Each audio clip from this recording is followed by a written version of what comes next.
Good evening, everyone. This is Chantay, aka Shanteezy. Welcome to today's news, political analysis, Tuesday, June 16th, 2020. It's one of my childhood friends' birthdays and her sister, so happy birthday, Simone and Maisha. If you guys ever look at this video, I wish you guys a happy birthday. And I know you're quarantined, but I hope you guys have a great birthday. In terms of today, I'm just going to get right into what's going on.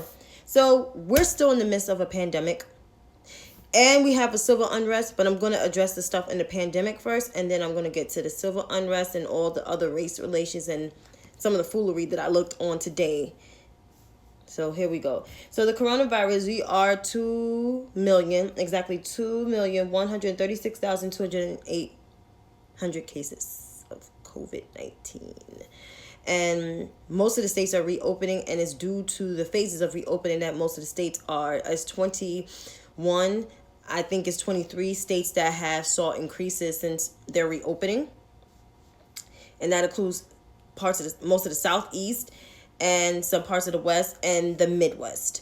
The deaths toll has risen, according to Johns Hopkins, is 116,905, but it probably reached 117,000 already, maybe 118,000. It's close to 120,000 deaths. So that's where we are. In terms of the other parts of the country, Brazil almost has 1 million cases. And there are the south of us, like the south of the United States and the Caribbean islands. They're at 923,189 cases of COVID. Russia is at 544,725. India is at 343,891. And the UK is at 299,600. So, yeah, COVID-19 is real in the field. And of course, we have no mass testing. And like I said, most of the Southeast, parts of the Midwest, and parts of the West are seeing rises in their cases. And I believe Florida and Texas is nearing at 100,000 cases of COVID-19. And I think Georgia is like around the 60s, I believe. So, and that's all due to reopening.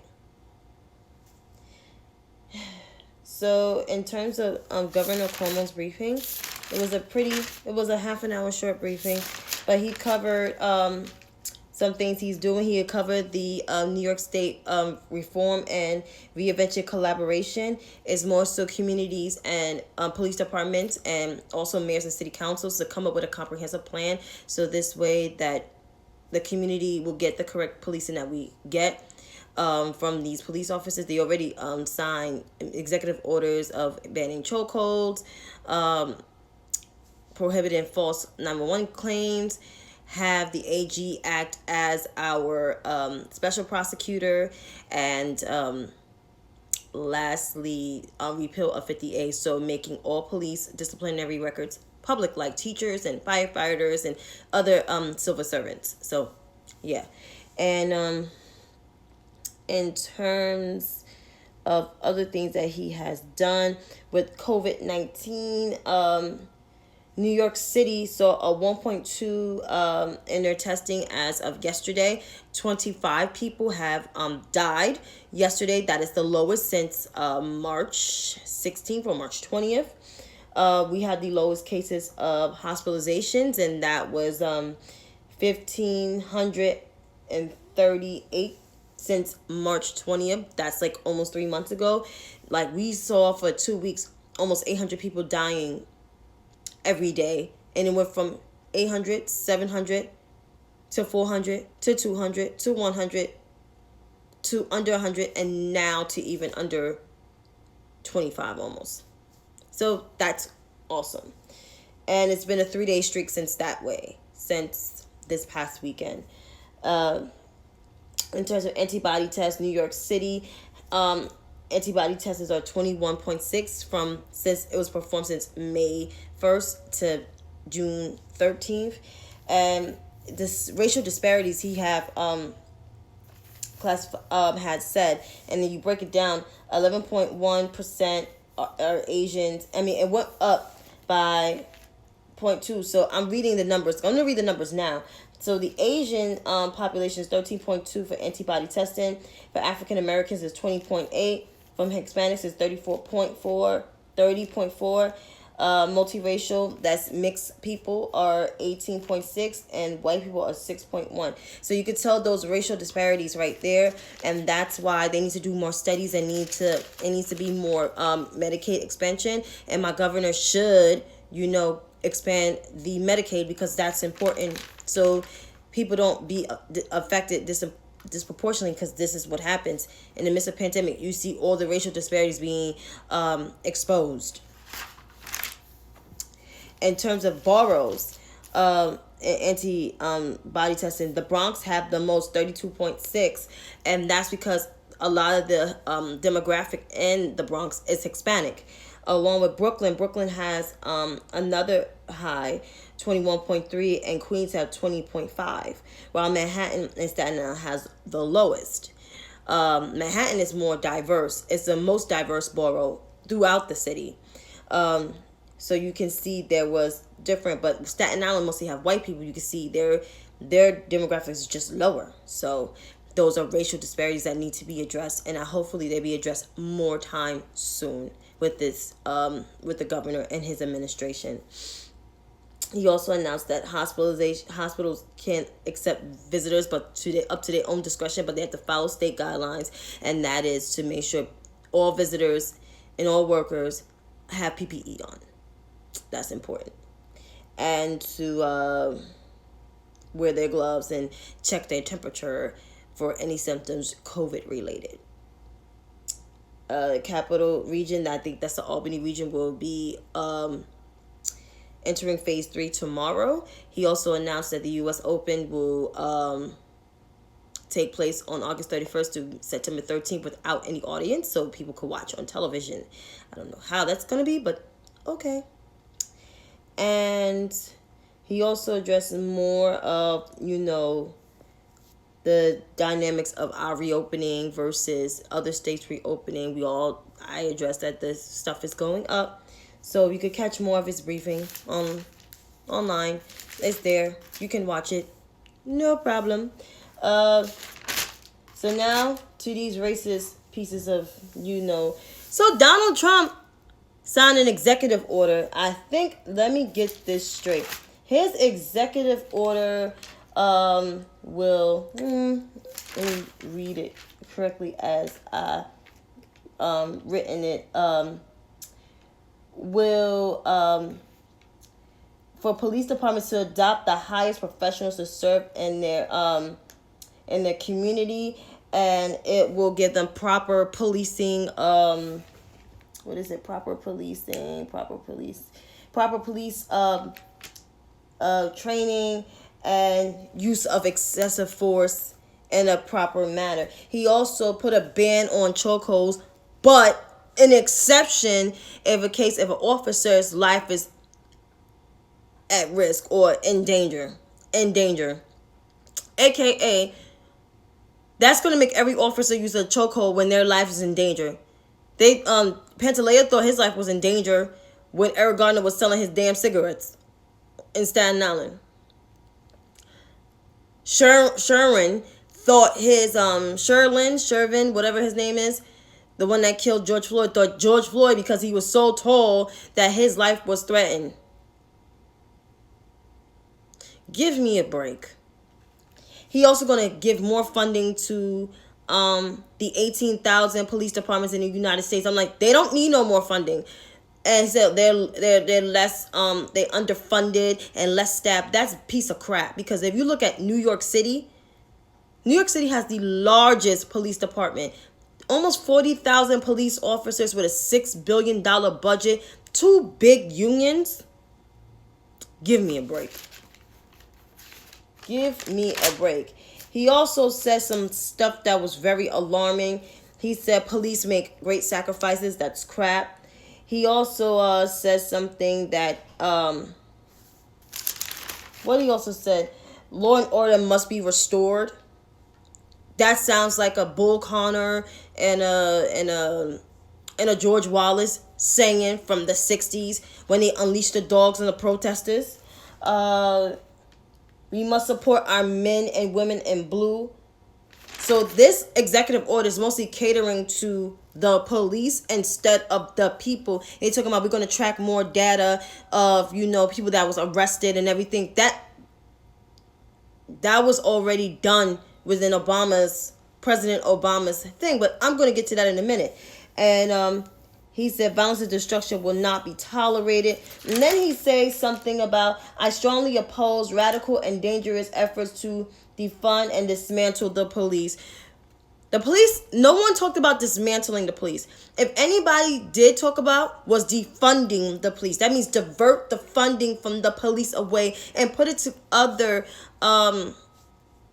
agencies such as social services, homelessness, education, technology, infrastructure, etc. Nobody talking about dismantling no goddamn police. Get out of here. And made examples of Chicago and Baltimore. As there's so much other crap that he said. Americans want law and order and they demand it. They're not saying it, but they want it. Which is, nobody doesn't want nobody's knee on their neck. Nobody.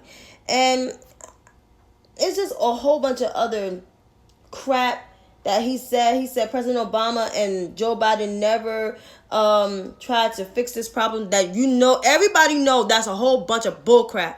Because the Michael Brown situation, President Obama and Vice President Biden came up with the 21st century policing policy to implement the proper use of not just only excessive force, but proper policing, community policing. But only 15 departments out of 18,000 departments in the United States only adopted that because they didn't want restrictions. They didn't want to ban chokeholds. Let's be real. The police unions in these places are the problem. I always say the police unions are the problem. They're the problem. And he just went on talking about his, 17%, all his achievements, and talking about it's going to be a vaccine, talking about it was a vaccine for AIDS. Listen, it was a whole bunch of perfunctory and stupidity. And then you got people like Van Jones capping for him, talking about new floor and higher floor now in Congress. And depart from that includes the law enforcement support data and de-escalating its better training against chokeholds. And I think it was progress we made. No, it's not. This whole executive order was gun-ho for cops. It was not for community police. It's not for what the protesters wanted. It's not what they wanted. It's not what they asked for. So this whole executive order was dog whistle for unleash the dogs. Even though they're not unleashing the dogs, but that's what I get from it when I watched the press conference today. That shit was Bull Connor and George Wallace just in 21st century form into Donald Trump.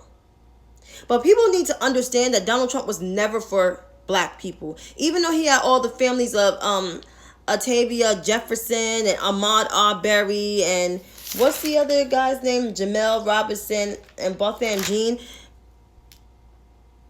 Donald Trump is still racist. He said the law and order is dog whistles of racism. It's dog whistles. And I need people to understand those are dog whistles. Dog whistles of racism. If you study about George Wallace and Bull Connor and how they unleashed dogs on protesters back in the 60s to fight, the oppression of racism and getting people voting rights,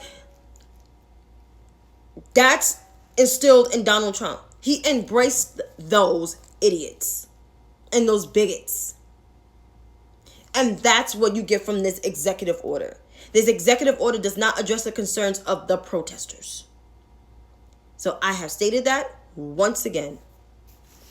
On to another thing of policing, which is the Senate hearing. The Senate had a hearing today. I didn't really get the chance to watch full of it, but I watched some parts of it. And the part that stuck out to me was John Cornyn, the senator of Texas, who's a Republican. asking the lawyers and some former police officers, is there systemic racism in policing? Everybody know with a third eye that there is systemic racism in policing. And I'm not talking about arresting people. I'm talking about even within the police department. Especially here in New York. Most of the police union, you saw those guys last week. If you saw the press conference, they're mostly white men, right? White men. I don't see any black men in these police unions.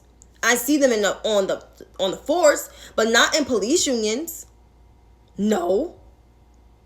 So there is a systemic problem. And not just in black communities, there's a systemic problem on the force too. So no one's addressing that. And even in the unions. Because I heard Lynch is an asshole to not only the union members, but to some of the officers. He only defends them when they get in trouble. He don't really defend them to get what they need. Make sense? Anyone? So there is systemic racism. And what the problems with these Republicans, they don't want to pass the CBC, the Congressional Black Caucus's Justice in Policing. They don't want to pass it because they know that law will expose every officer for their wrong judgment and wrong use of excessive force.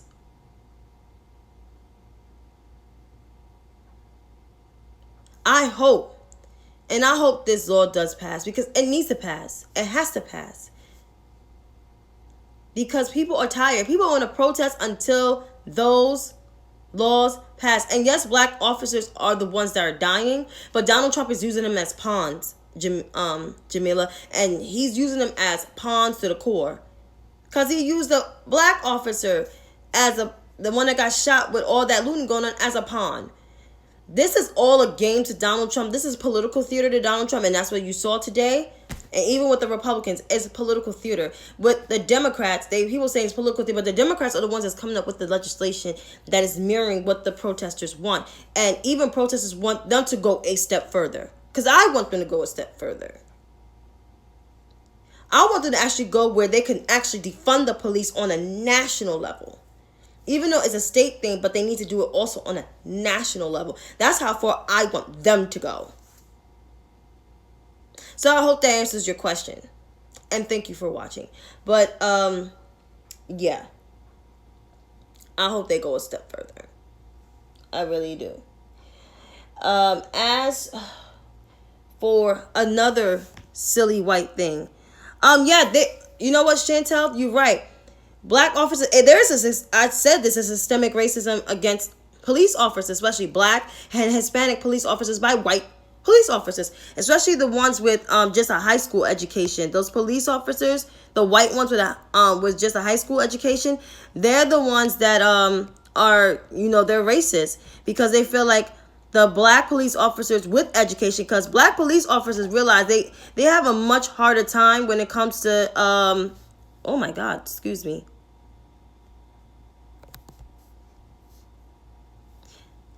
Sorry, they have a much harder time for in terms of qualifications or getting the job. Half of them, the guys on the force that are black, they have college degrees. Some of these white guys don't have college degrees. And if they do, the highest they got is an associate's. The black officers mostly have bachelor's degrees, if you ask me. So they are discriminated against. And that's the truth. But on to Lecrae. Convo with Pastor, what's his face? Pastor Louis. Gigolo, if that's how you say his name. So on Sunday, June 14th, this video was posted today. Him and the Chick-fil-A CEO, Dan Cathy, had a conversation about whiteness. And I'm just going to read some parts of the excerpt from him, from Pastor Louis. We understand the curse that was slavery, that was bad, but missed the blessing of slavery that is actually built up on the framework and world that white people live in. A lot of people call it white privilege, and it's a fuss that goes off, and it's a buzz that go off. No one wants to be told to check their privilege, but get over the phrase and let's get in the heart. What do you want to call it? A great thing for me is to call it white blessing. That I live in the blessing of the curse that happened generationally to grow up in Atlanta.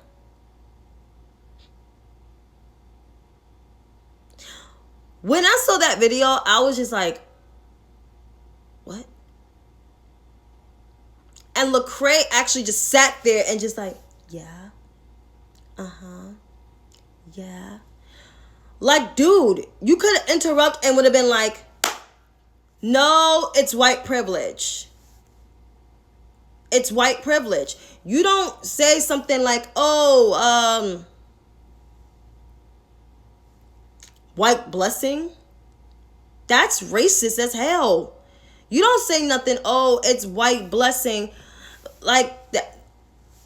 A blessing, we need to honor the blessing of slavery. Slavery killed people, sodomized men, raped women, had children by the slave owners, didn't raise your own child because it was fair skin, raised as quote unquote white and passed off as white.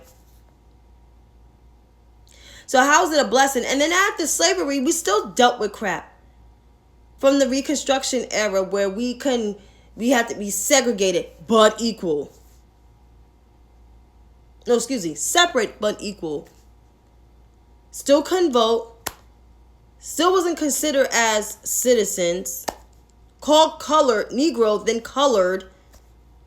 Fought for voting rights. Got dogs unleashed on us. So how is it a blessing? You're privileged. You didn't have to go through what we had to go through. When white people came on these shores, because you guys were not the first Americans, you guys came in to steal and conquer. And it's the truth. You did. You really did. So I don't understand, like, why privilege is a problem.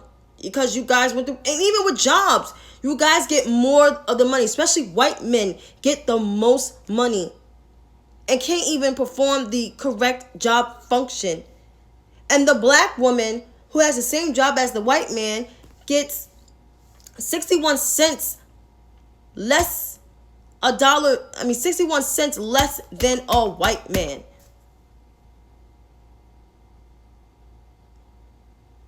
So white privilege is the correct one. And of course, Pastor Louis apologized and said, I just want my white brothers to understand what black people... No, shut up. You shouldn't came out your face like that. And Lecrae was obviously not the right person to talk to because he contributed nothing to that conversation. He just let there and just sat and let you look like a fool. I couldn't even get the words out of my mouth because I think I'm more mad at Lecrae for letting him say that dumb shit out of his mouth. So white privilege is white privilege. There is no white blessing. It's white privilege. And that's what it's called.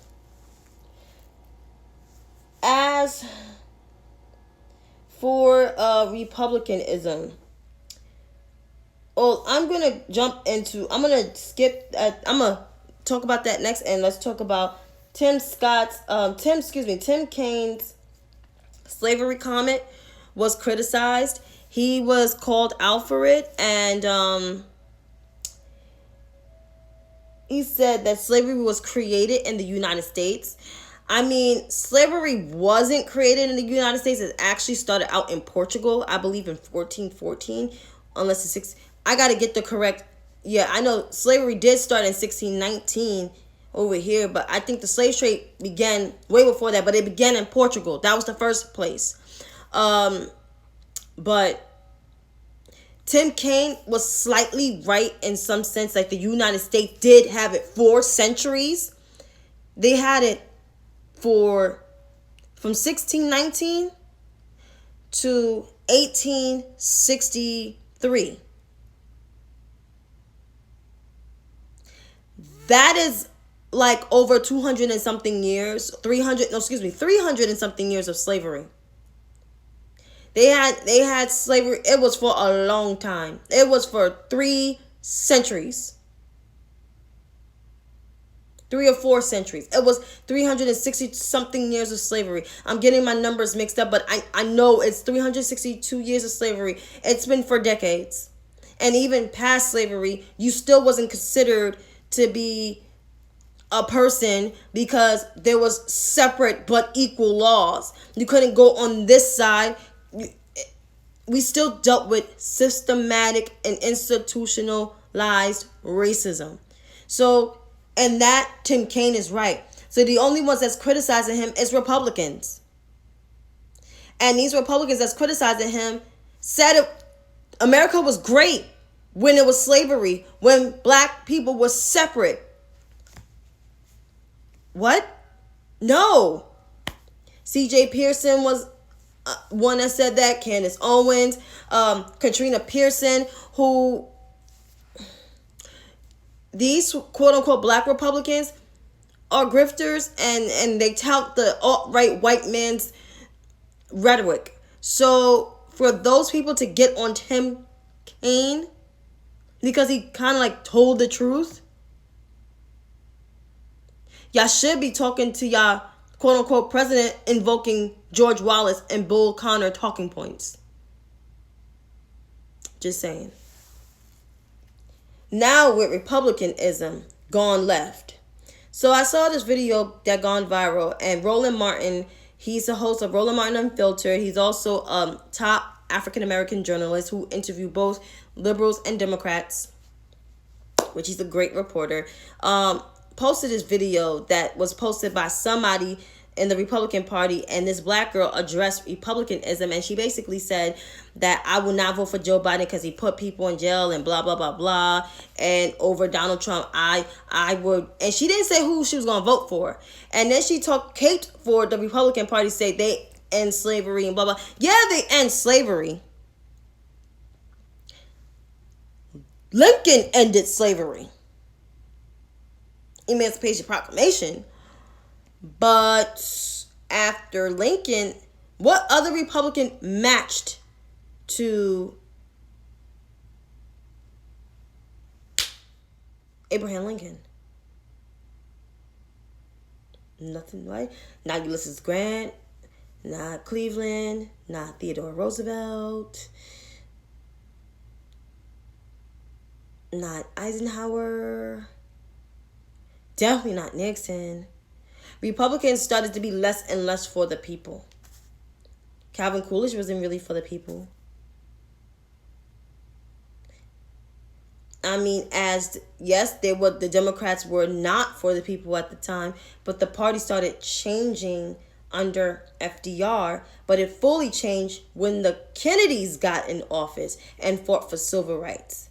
And when the Civil Rights Act in 1964 under Lyndon B. Johnson, which was really Kennedy's thing, but Lyndon B. Johnson took of it after Kennedy died,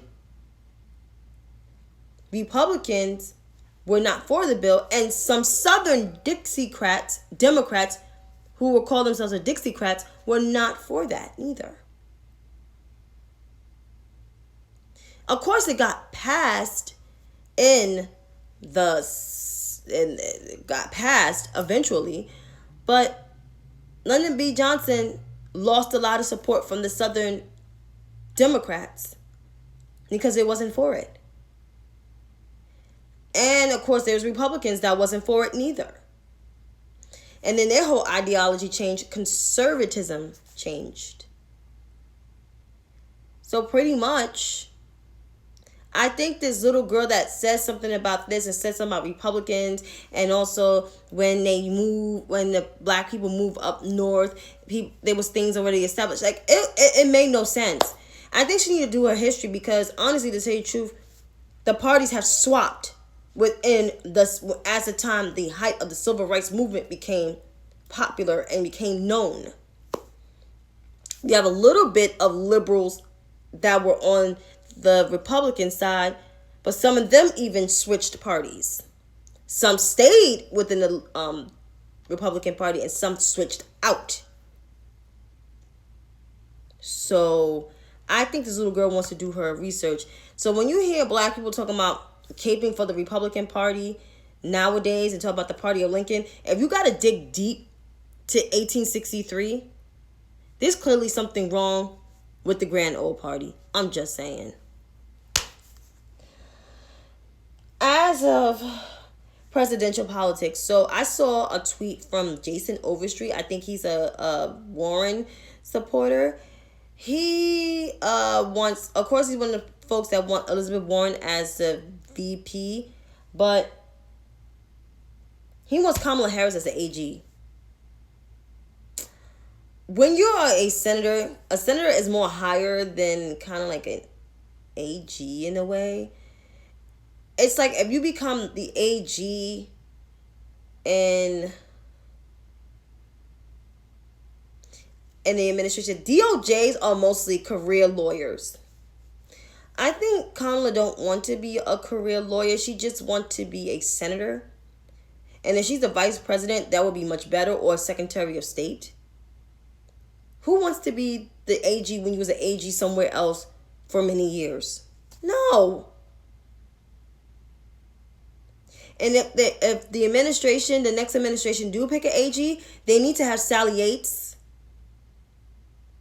Somebody talk about Tish James. Tish James, we need her in New York. Keep her where she is. But in terms of in the Biden administration, Sally Yates is the right person. I can see her there. Continue what she started. Get rid of Trump. Put him in jail. Along with my AG, she could put him in jail for New York. So that's fine. But I'm just tired of these people talking about that Biden has the blacks. Because that's what the Warren supporters say. Biden has the blacks. No, he doesn't. He got like a very small percentage of black folks, like that's 65 and older. He don't have the blacks. I just wish the Warren supporters, because they want her to be there because she could attract Midwestern voters, because Joe Biden already has the blacks, which is bullshit. I don't want an all-white ticket. And even during the primaries, I didn't even cape for a white man. My choice was the black woman, the Hispanic guy, the gay white man, and then it went further and further and further. I did not want your ordinary white man as my president again. Because after President Obama, I was like, why are we going to have another white man? Like, oh, no. And it's nothing against. The country needs to reflect on what we look like. Diversity, that's what it's called. And people need to understand that America is changing. It's getting browner and blacker. And people are scared. Because black and brown people will be taking over this whole country we will overpopulate as of 2024. And then people are mixing. And most mixed couples, tend to have brown children. So more than likely, it's going to be more brown people on this earth. And people just need to get over it. Like, progress. Like, this country needs to progress. And the only way we can progress if we get rid of the divisiveness out of the White House, if we can come up with comprehensive reforms to address the systemic racism. And doesn't mean because we get a new president, racism is going to go away. That takes time. I think racism will always be here, but it's how we address the conversations of race. And the only way we could do that is if we come up with comprehensive reforms and be comfortable with talking about race. So as I leave you guys tonight, just stay informed, stay woke, but also don't let this stuff consume you. Because we're living through some tough times. And through these tough times, I always say remain hopeful. You can write in your journal, read your Bible, work out, do something to take your time away, but also continue to stay informed. At least if it's 10 minutes of your day, either you watching this video or you watching something else. just be informed and stay safe and be blessed. Thank you for watching. See you tomorrow.